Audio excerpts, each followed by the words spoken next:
Ghana and a car ababesuye ho no ma che se ho nsema ye bibiri no mo na moja e ba ni data na ekura mo fire wram yan shase adwenpan ni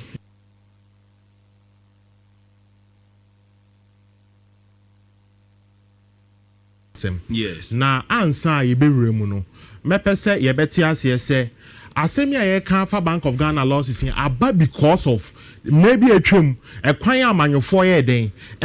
Ghana governor Mr. Ernest Addison ye den FM because social Bank of Ghana mandate pa ye dia momo and ye dia show mo nsase o man a me hu ni se nyoma bi to achew but because of politics inti I mean intimi kan okra ne ye den e wo man ni mu now ye hwe de ye den ekoso now Bank of Ghana say wa ye den wa boka na kan boy na ideal in ka institution na wa boka no won e say kan we release information ka che so wa ye den wa boka na we dey ye majority ana ye den e ba ho be ye den e be press conference e ka so ma ye den o ma boka and no kra ne questionable e dey ntino ma anga say ntimi nya kokudo na ni kan fa ye den am beto abonten a e majority caucus na ye den e be ye ho press conference. This is the first time I BCC say Bank of Ghana na ye report on release here na ye be hu say fa bia na ekuo bi omumomu adi kan be kan ho asem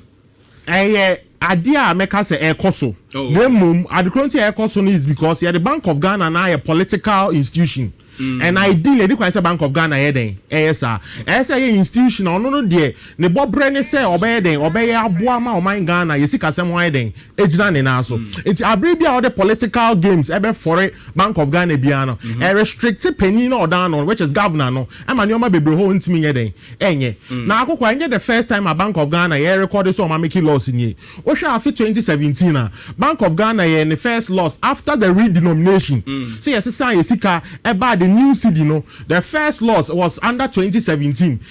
oboka 1.6 billion Ghana cedis now ye share 2018 so a osabo e ka foforo e den e wo ho eti ye share the trend after 2020 2019 and 2021 and a Bank of Ghana e den enya profit. Okay. Now, you share within time a Bank of Ghana shall say enya significant losses pa. I brand no mind Ghana inflation figures ever high. I brand your dollar rate den e busidi no. Enti ebremo hon utimi say na ye asudie kese ma Bank of Ghana so me den won be dane nyoma. Okay. Enti yan share afi 2022. Okay. A whole Bank of Ghana recorded a loss of 60 billion. 60 billion Ghana cedis. E kai buy no. 2023 so about 10.5 billion Ghana cedis. Now adwenpan you know him and you must say me who I am you nhwehwe me because Bank of Ghana ankasa no mandate ben na ye show monsa. Okay, Bank of Ghana the NSO obema price stability aiden aba which is inflation. Okay. The account ho ye obeboama bank financial institutions are regulating omo. Also your forex so na so die say obey den obeboama cedi na nya ahoden na sa nyoma we na no hwa na say nyoma means no na o hwa sa nyoma we na within period the Bank of Ghana aboka no sa period ni na ye abra na Ghana ye kwa ho ye hia mu ye inflation ko soro ye forex na engineer brand enti say Bank of Ghana ye na adwen so obetu no ho asi ho aboama ye forex ho aye den obeboama inflation abafoma ye den I can obey den obebo and can't obebo because your friend be open market operation. Open market operation here quite almost to control inflation. And they saying almost chase the free system nimu. Now abuama nyoma bua anya den ankosro. There's a perception say sika system nimu. Adiba akono nkrofo bebre de sika den HAC. Eti dia usika so na be den obenya ade no. Ti emboama nyoma price nya den enye stable. Eti ye share Dr. Ernest Addison Breswa or your open market operation EB. Ama otimi boy reduce inflation from 50 to 22%. And sound on more than or move free so. To me, who say governance I know from 2017 to date. Or my boni bia. Nemo among your 70 yentimi can creno. And I yentimi so appreciate you more my poor my day. Or my so obi be started say 2022 ni say ya compared to a year 2020 is it 2023 right? 2023. Yeah, SOT. Edian ye so timite ye. Okay, now Ebiani the Bank of Ghana eka say now in their next financial books no and you maybe wo ha e dey count mo books no na mo balance sheet one am o ma boko me year free mu ebi ni den gold program o many gold board e no on be pe kwan bi so aye den akra no na empen bi asa anyoma bebre sa ka we be bia no o mo kwan am fa so yi sa e ka ni bi ye den e free o mo books na mum what is the objective of Bank of Ghana? Ono no de ne se obehwa ama ye den ye inflation aba form obehwa ama ye dollar no ye cedi no ho aye den aye den and empen bebre nyoma na omo ye no yes we must be truthful ebi wo aye artificial because in an economic gains no pay a stable economic structure and nyoma bi omo ye no se ye to aso ye na obi antimi an sustain a ebe sa de akoyachi it is any case ye disike release scarba system nim am ye dollar ho ye cedi ho aye den de bi ebe tuen ye se scan release ana e ka ho bi ntina mfi a etwam na ebe pem ne Bank of Ghana ye den boka because the real approach I say the fight your forex am I your forex no ho ye den no ye nya sa de no ebi ne say I say ye hwe say ya te import so and adwempa hene ade bia ho ni fa so say ye kra na ne ye den ye kra ade bia ye betimi produce wa hakra na nye ye den ya to na jeje mu ne ye kra ye den eba sa anyoma we na ma shocks eba ye forex ne so en ya hwe anka ho asem ne na de bia Bank of Ghana be raise sika ana so obekodwama so no a try say or solve am massage si la figures ya ebedru baby no ye ntimi sustain and eba sa na ye be sa call back to the old days ye nya debt restriction on my we mu so it means that yampanyufo na na sebe omo ya akwadwero I no correct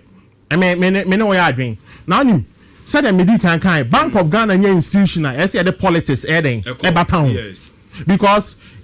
current governor Nhyira Esiama Johnson Esiama me make so ekukudu for pa on my kontia say we predecessor eba all try solve problem and all solving oboka ama current party or abamu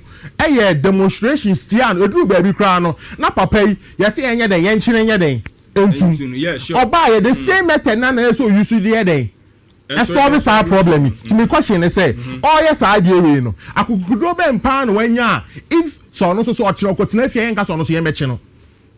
but say the Jama Bank of Ghana yen adwuma say oh yeah akometima perform omo duties we e ka we say American enye ka na akọ Bank of Ghana for page o ma release images e kire adekronto amay den wa mobile aboka no now they are justifying it say omo betu this current administration betu inflation of 23.8 from 23.8 and then omo dey about 5.4%. Okay. And then no crime so see your kodwama so you say nyoma boy is stable and can ya be kon ya to nyoma mu gidi no see you say ade ni bim it's no crime o ma achieve that and looking at it in kwan I say e bo ma ba so ade ne ho okay now yes I hwe o mo say na ye cedi no 14.70 o mo ba e den e be fa e be to ye no now 10.45 yes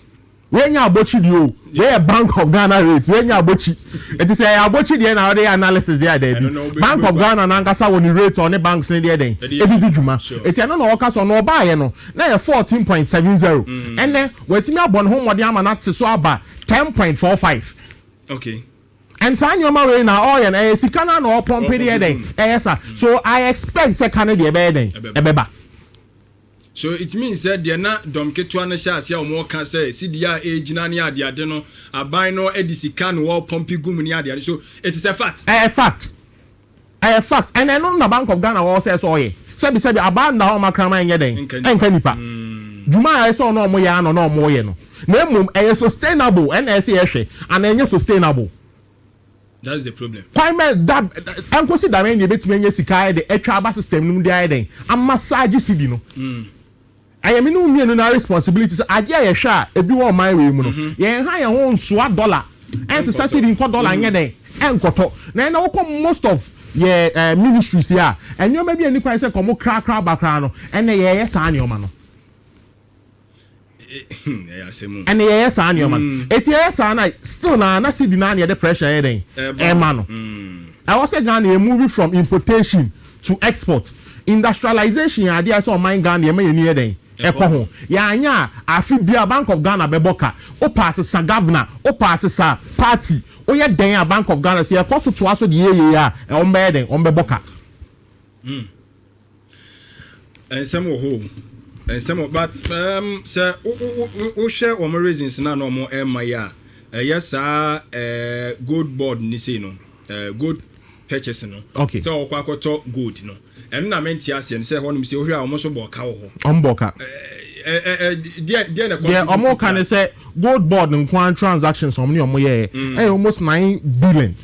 It is a common year from books ma and ka 15 billion yes o my there o ma bono nke nye the 15 billion. And then omo say in their next balance sheet and the next financial year no they will try as much as possible say o me nkwan o be fa so yi sa transactions na den e from balance sheet now idea e be boa na embo because I was say hu the real situation ye den e fight ye forex no and as ye dey fight inflation so one yes na dey bia na o massage figures na ye be pa ba be si baby ye wo yi and America say adempa hine ade we aye hu no enye bone Bank of Ghana nto mra ade wo ho based on omo act enye ade o ma to mra na mmom ye ka asem we hu because emedi atwam no party bi de politics am not the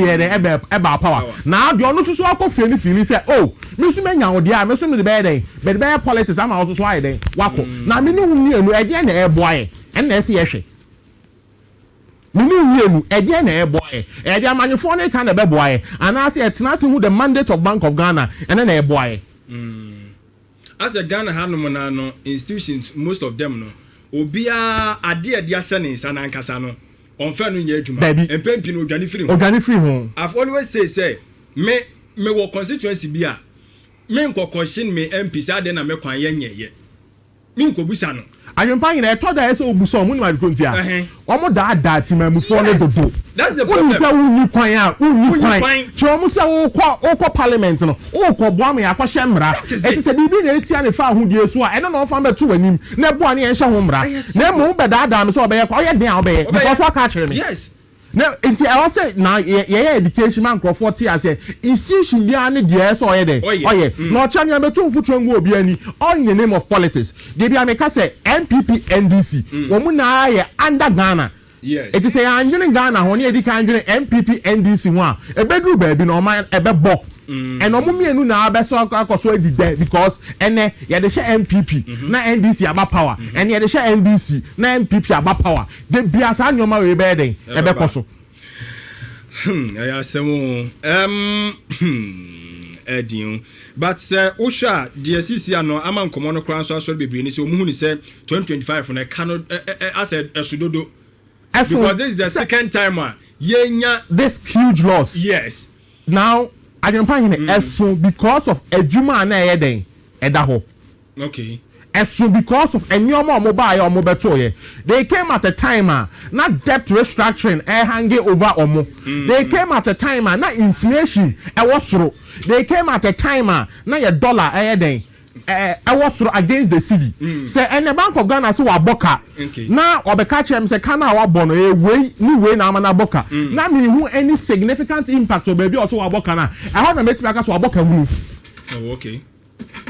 na say and we try sika eboa economy no na mpa ye hu that effect no and na say ye hu that train no our economy no so then no crash here then e can no obo and dey so here dey obo because open market you say one first sika mba be use sika e wo system yi ma e bedu ba bi na ade a wo koto ne no a 10 cedis no obekọ na 30 cedis I see because sika o system ni mu dodo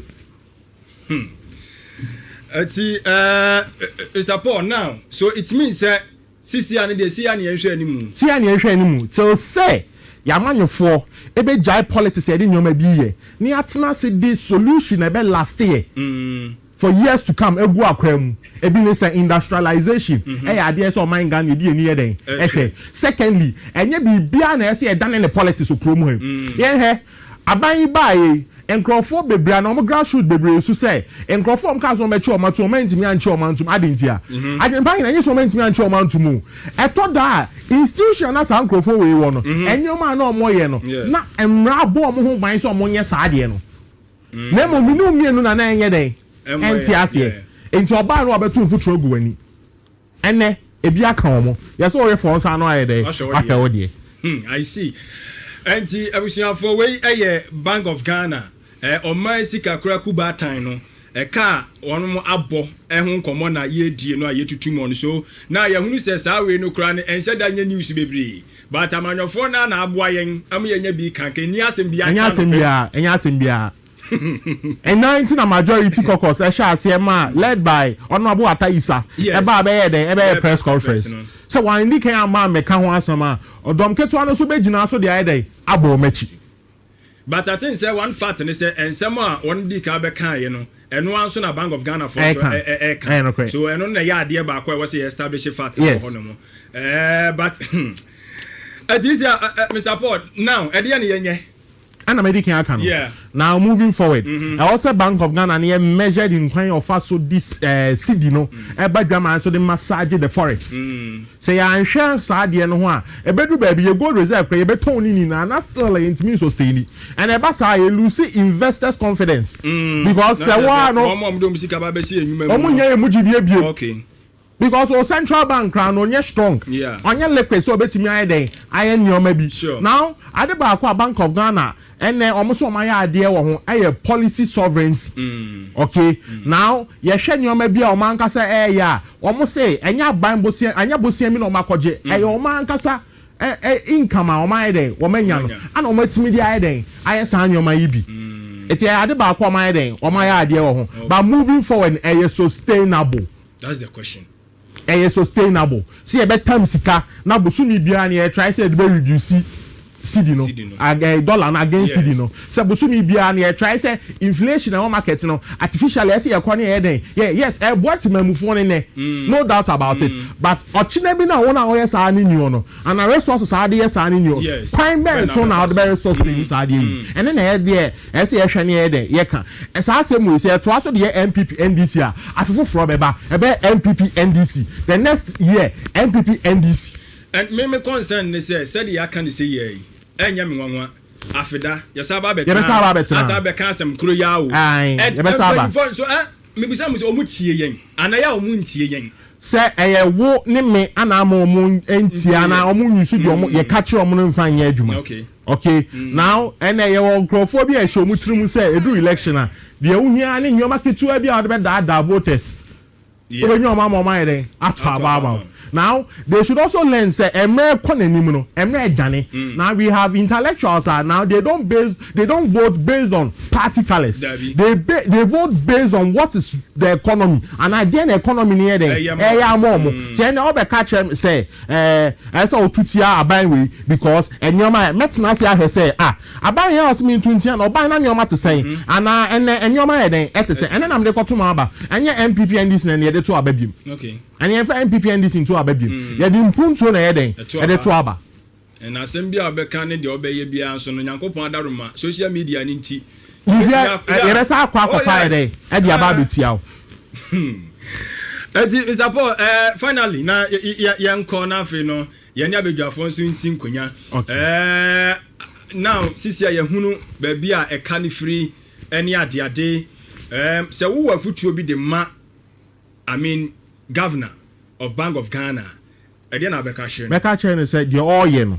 so far as I did positive impact every economy the man abemumbu okay and my name be MPP NDC nti ade also ye bo man Ghana no suro as onye because so chine bi no oya ye be bo na chi se wa ye wa boka ato mandate na constitution the man and one oya den oya no and my name my MPP ni NDC my den and said your oya now he is there to serve the people of Ghana not a political party and say owie na dwuma na de oye na enam ra kwan so obie no between ne sa aka no kori okay mate owura Samuel Adomakon in fact ono data analyst on that roman no pay oboa ye kakra na o ma ya hwe Bank of Ghana for enso so omo kano emu 15.6 right 15.6